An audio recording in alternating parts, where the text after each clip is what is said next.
Bespelhil vi harapako harapakanhia karati haya. Peria ipia aipir asina haya. Pier irva aspira alerditia. Haider pier ajipi jahit hanya. First they ignore you, and then they laugh at you, and then they fight you, and you win. Mahatma Gandhi.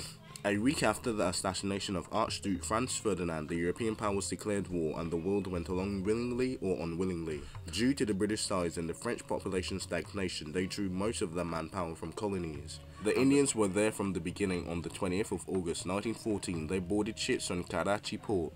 They went through the Suez Canal and was in the hotbed of the fighting, the Western Front. They reached Marseille in France barely 6 weeks into the war's beginning. Over 1 million soldiers from Punjab to Delhi served in all theatres. Expeditionary Force A served on the Western Front, Expeditionary Force B and C East Africa, Expeditionary Force D Mesopotamia, Expeditionary Force E Sinai and Palestine Campaign, Expeditionary Force F Defence and Offensives at the Suez Canal area, and finally Expedition Force E Gallipoli. Most men came from farming households and communities for their competence in warfare, such as Punjab and the Gurkhas in the Himalayas. Going back into the martial racial theory, it was the biggest voluntary army in the history of the world and the empire. Of course, in war, everyone is not a volunteer. The British knew strange and questionable methods to ensure recruitment. Most were charged with crimes, and the only way to be set free was joining in the army, and another method was actually to be stripped naked in front of their lady folk, and they would stay naked until they joined.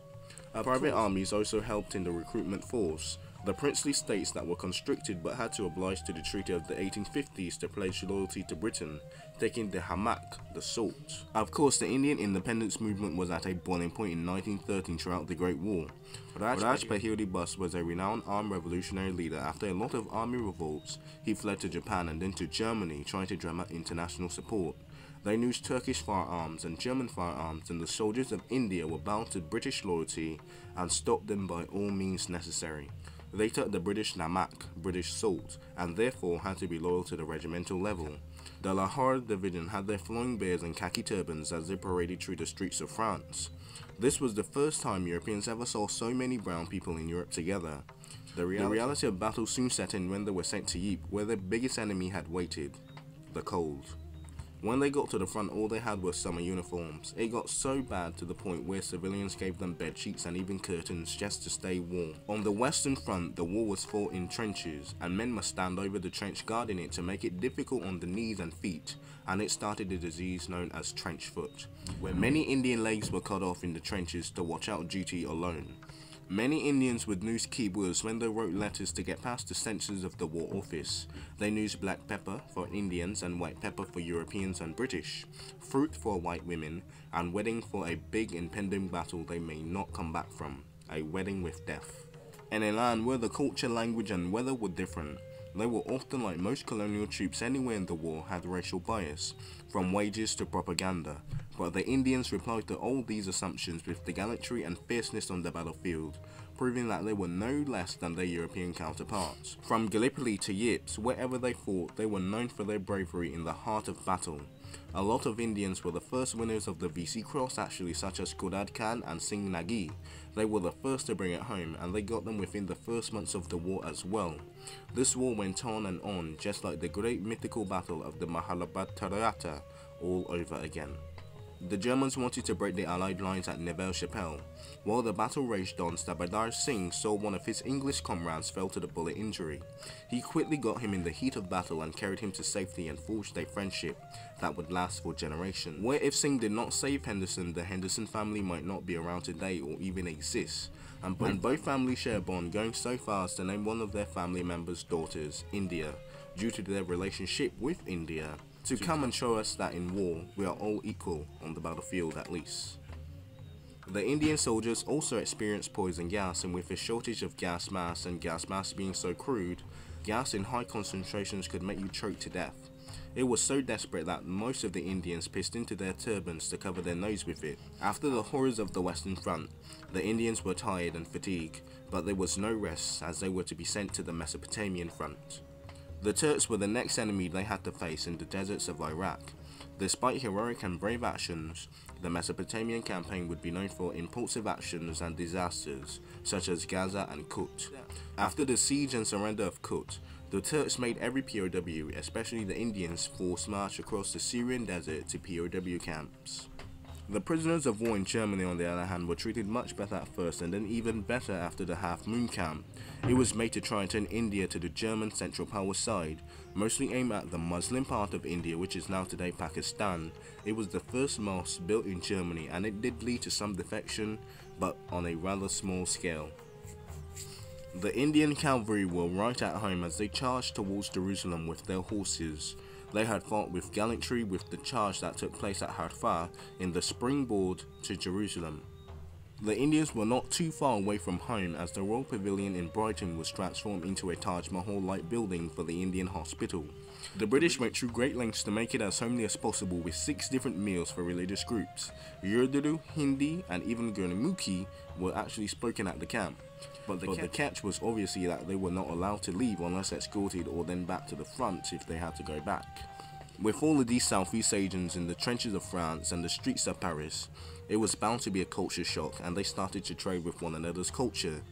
The Indians adopted cricket more seriously, the British fancied curry, they learned about adding sugar and milk to tea, and the English and French learned about rotis and parathas. Many stereotypes and rumours about the Indians on the battlefield were laid to rest, and the Europeans saw them face to face and first hand. And of course, in a war, everyone is equal in a life and death situation.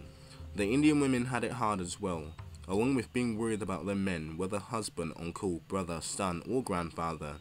They also had to make harvests, make clothes and do other farm-like work that the men would do, especially burning the dead, which was a predominantly male thing to do. More than half of these military villages would be volunteered willingly or by force, cutting the population almost or even in half.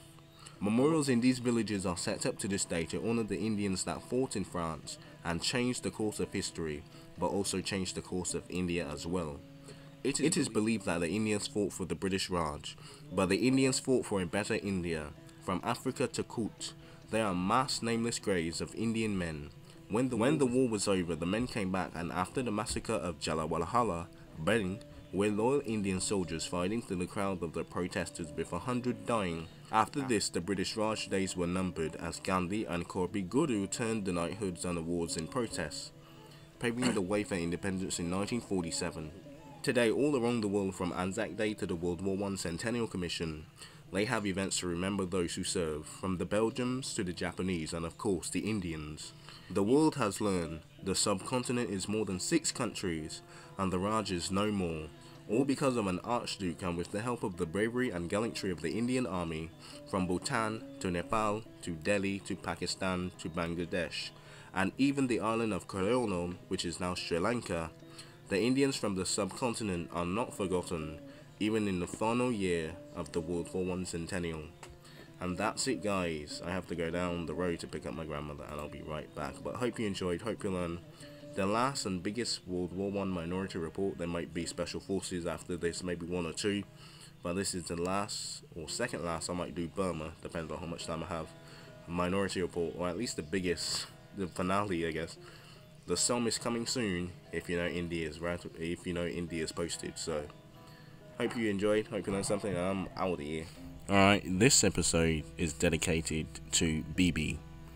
She knows who she is, and hopefully she likes it. I know not all Indian or Guyanese or Trinidadians or people of Indian heritage and ethnicity are from India, but you know, it's a small gesture. And I had to run the road, get my grandmother, came back. I'm already 5 minutes into India, still got 25 minutes to go, so hopefully it should be a 10-minute long one. And if you want to learn more about Kodad Khan, in the corner, if you want to learn about Singh Nagi, you could also click in the corner.